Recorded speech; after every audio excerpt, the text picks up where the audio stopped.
Hey friends, how are you?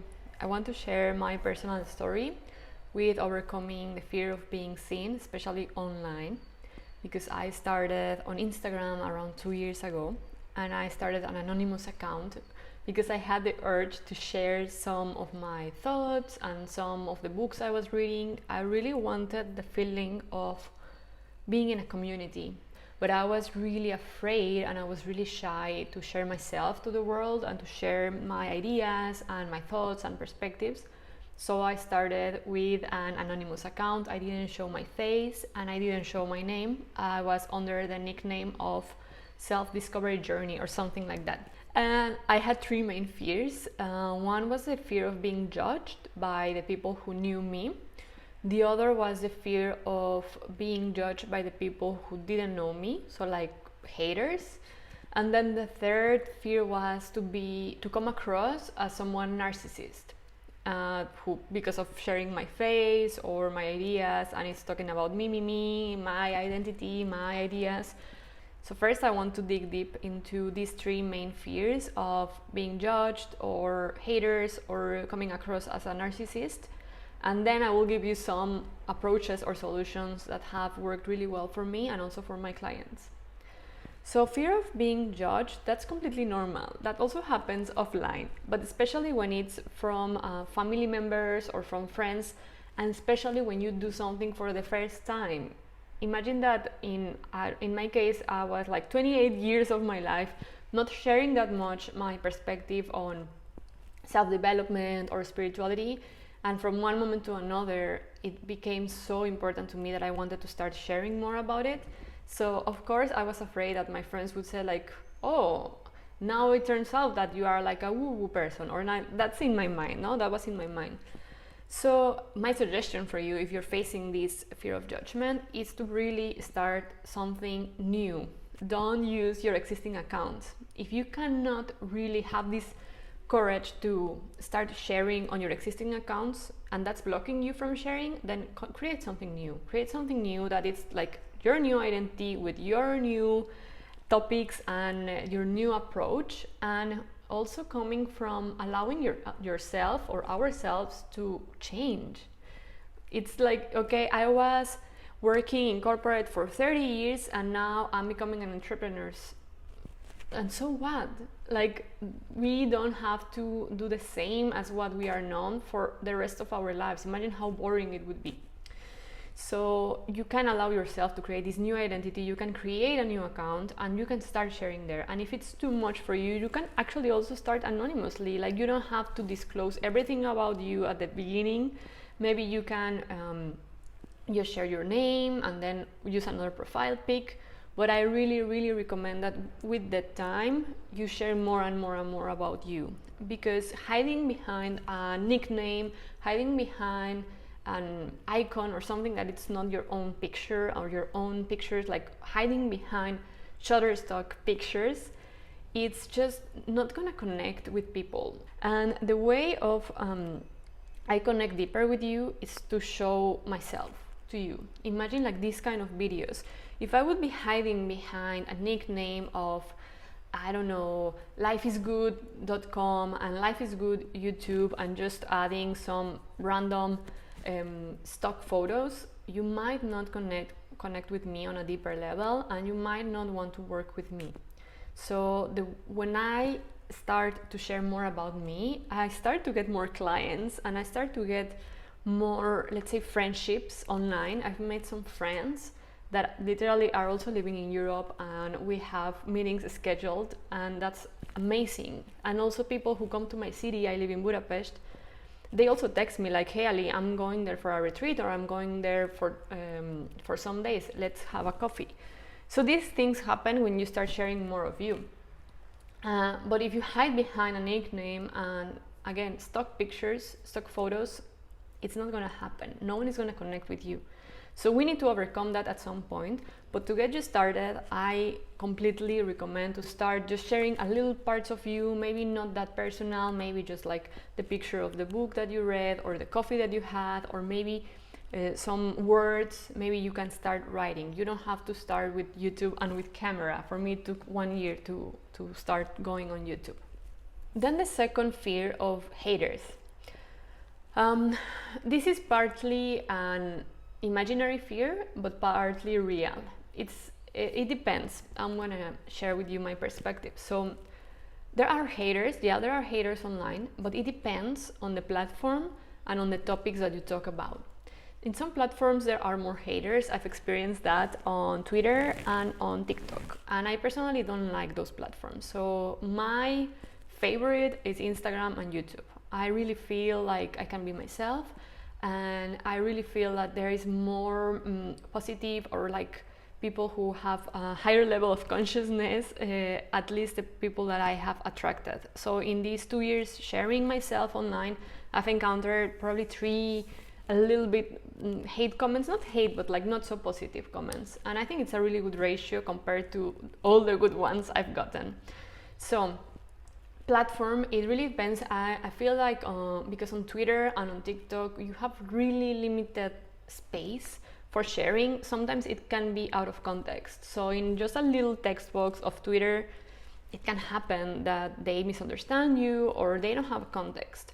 And the same happens on TikTok. They have so much exposure that some people might find you and they just see your physical appearance, or maybe they just see some of the words that you wrote, and sometimes it's out of context. That's why I really love YouTube, because I can really expand myself. And also on Instagram with carousels, or like I can be more of myself, and my energy, it's easier to come across to you or to share it with you. So it depends on the platform you choose, and also on the topic. There are some topics that by default will get more hate. So for instance, politics or religion, or more polemic topics, no, like feminism or something like that.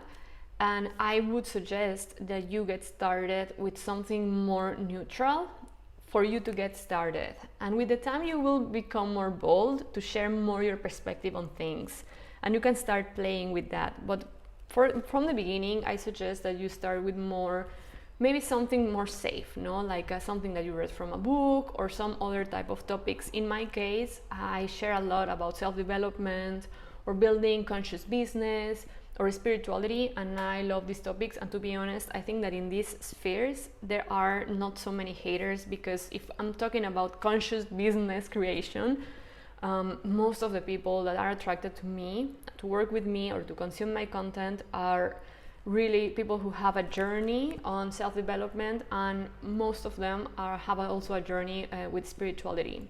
So in that level there is not so much hate, or not at all.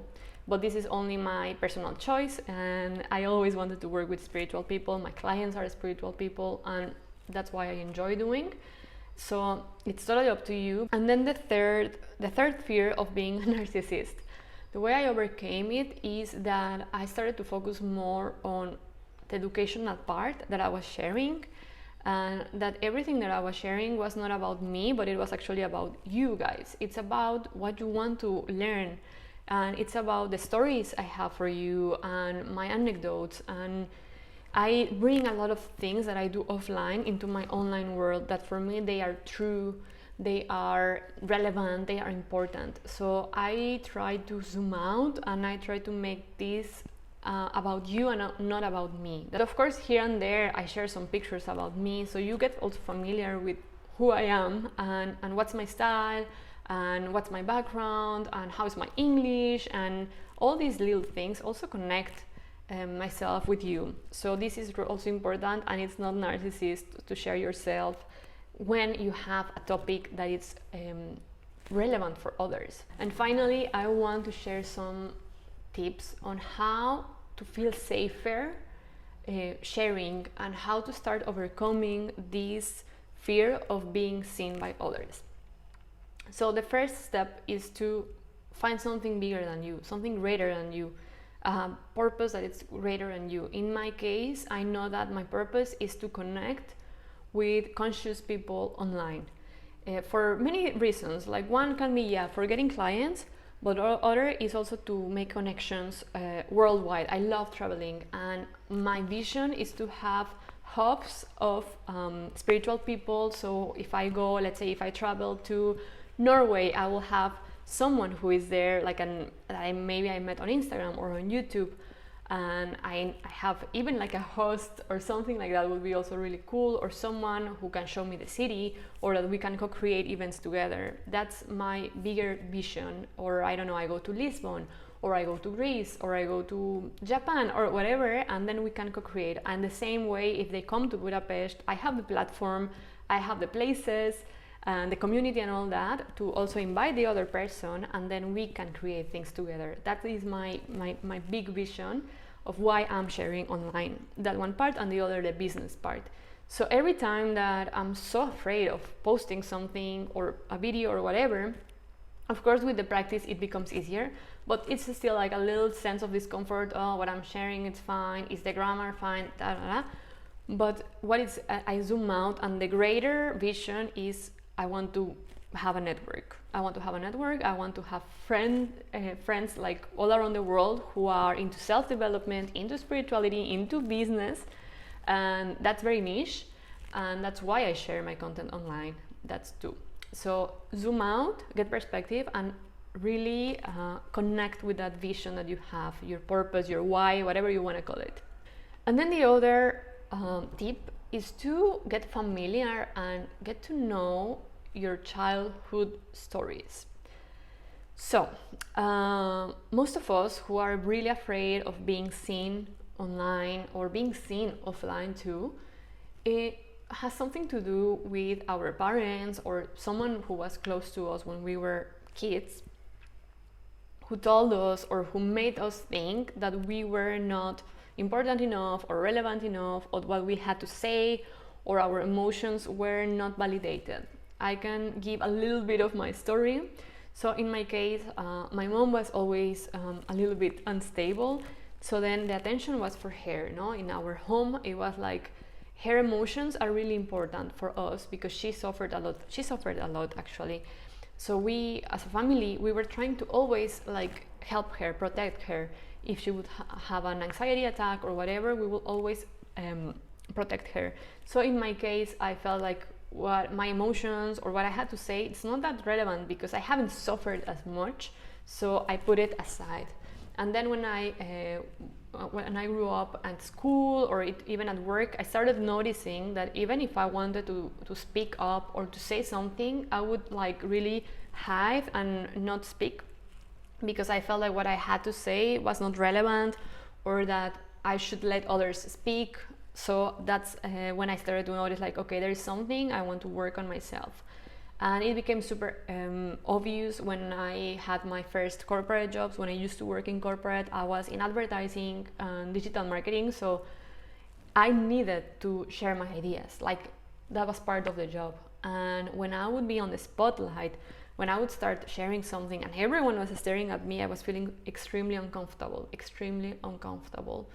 And I was just, maybe I had like an amazing idea and I was speaking like, oh, this is what we brought with the creative team. And then when I felt that everyone is staring at me, I would just speak faster, like, and this and that, and that's it, right? And then I would pass the ball to someone else because I couldn't handle, and I couldn't be in the spotlight, or yeah, I couldn't handle the attention on me. And I needed to work a lot on that. What worked for me is taking me out of my comfort zone with public speaking events, or start sharing my voice more and start literally getting the attention and trying to handle it every time more. Maybe if one time I handled it for 10 seconds, maybe I was expanding it. Okay, now I'm gonna keep speaking and telling the story or telling the concept I'm explaining maybe for 20-30 seconds. Until it became minutes, until it became workshops. Now I do like 2-hour workshops and for like 40 plus people, but it was a journey, right? And then the other tip I have for you is that you can have the mantra, I am safe being seen. I am safe being seen. And I use this mantra a lot. For example, in the public speaking events that I mentioned, before starting my event, then I would just say that to me. I'm safe being seen, I'm safe being seen.